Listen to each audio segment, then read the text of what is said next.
चैत्र नवरात्रि के प्रारंभ होने के साथ ही हर सनातनी हिंदू के घर में प्रज्वलित हो जाती है अखंड ज्योत। विधि विधान से प्रज्वलित की गई अखंड ज्योत से मिलती है देवी के 9 रूपों की असीम कृपा। मित्रों, अखंड ज्योत का अखंड रहना बहुत शुभ माना जाता है, लेकिन कई लोगों के घर में अखंड ज्योत बार बार बुझ जाती है और कई लोगों की अखंड ज्योत में बनते हैं कई शुभ आकार। मित्रों, अगर आसपास वायु का प्रभाव नहीं है और फिर भी बुझ जाती है अखंड ज्योत, तो हो जाएं सावधान, क्योंकि आपके और आपके परिवार के लिए नहीं है ये शुभ संकेत। माँ दुर्गा बार बार दे रही हैं ये 5 संकेत। क्या है वो संकेत जिसे आप नहीं समझ पा रहे हैं? तो चलिए अखंड ज्योत से जुड़ी इस महत्वपूर्ण जानकारी के लिए जुड़े रहें वीडियो के साथ। त्रिलोक में आपका स्वागत है। मित्रों, नवरात्रि में गाय के घी से प्रज्वलित ज्योत का बड़ा महत्व है। चाहे मिट्टी का दीप हो या तांबे का या पीतल का, केवल ध्यान रखें कि दीप टूटा फूटा ना हो। धर्म शास्त्रों के अनुसार अखंड ज्योत जलाने के पीछे सनातन धर्म की बड़ी पुरानी परंपरा चली आ रही है। मान्यता अनुसार अग्नि को साक्षी मानकर हिंदू धर्म में किए जाते हैं सभी काम। लक्ष्मी पूजन हो, कोई यज्ञ हवन या शादी विवाह और उपनयन संस्कार हो, बिना अग्नि को साक्षी माने नहीं संपन्न होते हिंदुओं के 16 संस्कार। इसलिए नवरात्रि में भी पूरे 9 दिन जलाई जाती है अखंड ज्योत। मित्रों, अग्नि पृथ्वी पर सूर्य का परिवर्तित रूप है, इसलिए देवी देवता के पूजन के समय ऊर्जा को एक जगह एकत्रित करने के लिए दीपक प्रज्वलित किए जाने का विधान है। लेकिन अगर ज्योत बार बार बुझ रही है, तो इसका मतलब है कि आपके घर में ज्योत के आसपास नकारात्मक चीजें एकत्रित हो गई हैं, जो वातावरण को अशुद्ध कर रही हैं। आपकी प्रार्थना भी माँ तक ठीक से पहुँच नहीं पा रही। कई लोगों की अखंड दीप भभक भभक कर बिल्कुल शांत हो जाती है। अगर नवरात्रों के दौरान आपके साथ भी ऐसा ही हो रहा है, तो मित्रों, इसका साफ साफ मतलब है कि आपकी पूजा में कोई ना कोई रुकावट है। लेकिन अगर आपकी अखंड ज्योत में पुष्प या फूल का आकार बन रहा है, तो आप भाग्यशाली हैं, क्योंकि आप पर माँ की कृपा बरस रही है।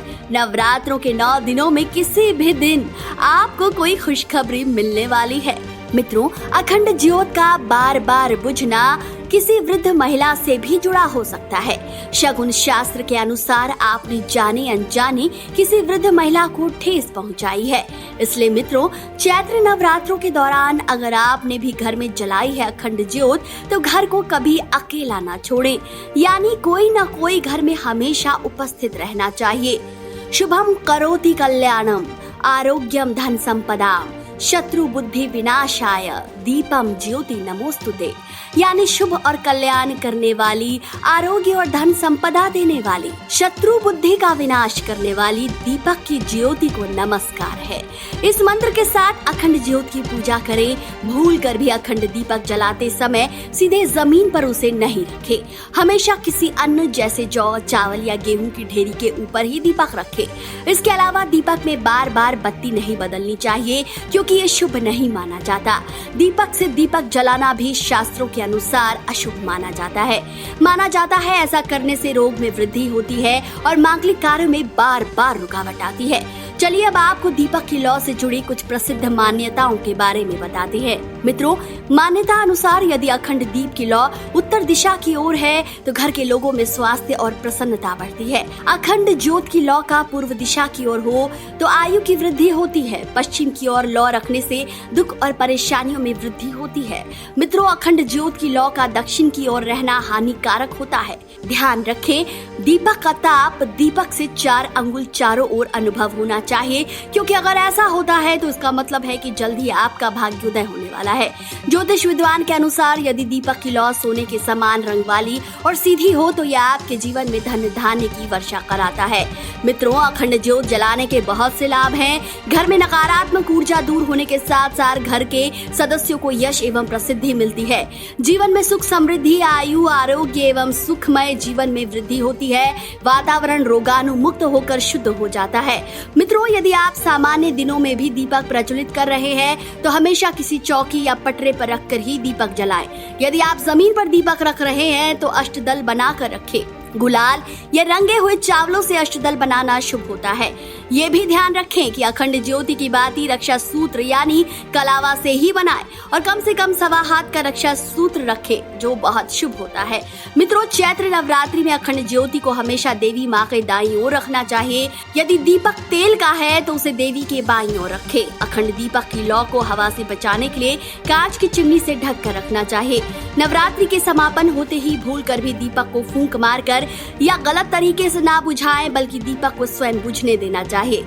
मित्रों, अखंड ज्योत प्रज्वलित करने का अर्थ है कि आप सत्कार के साथ माँ को अपने घर में न्योता दे रहे हैं। घर में ईशान कोण यानी उत्तर पूर्व दिशा में अखंड ज्योत रखें, क्योंकि ये देवी देवताओं का स्थान माना गया है। लेकिन मित्रों, आजकल के घरों में स्थान का अभाव होता है। वास्तु शास्त्र के अनुसार दिशा का बहुत महत्व है, इसलिए यदि घर में उत्तर पूर्व दिशा उपयुक्त न हो तो आप अखंड ज्योति को पूर्व दक्षिण कोण यानी आग्नेय कोण में भी रख सकते हैं। लेकिन ध्यान रखें कि आपका मुख पूर्व या उत्तर दिशा में होना चाहिए। चैत्र नवरात्रि के 9 दिनों तक आपके घरों में अखंड ज्योत जलती रहे, इसी कामना के साथ आज के लिए इतना ही। अखंड ज्योत से जुड़े प्रश्नों का स्वागत है। मित्रों, आपको आज का वीडियो कैसा लगा कमेंट करके जरूर बताएं। हम फेसबुक के साथ यूट्यूब पर भी हैं, ऐसे में त्रिलोक के साथ आप वहां भी हमारे साथ बने रह सकते हैं। जय माता दी।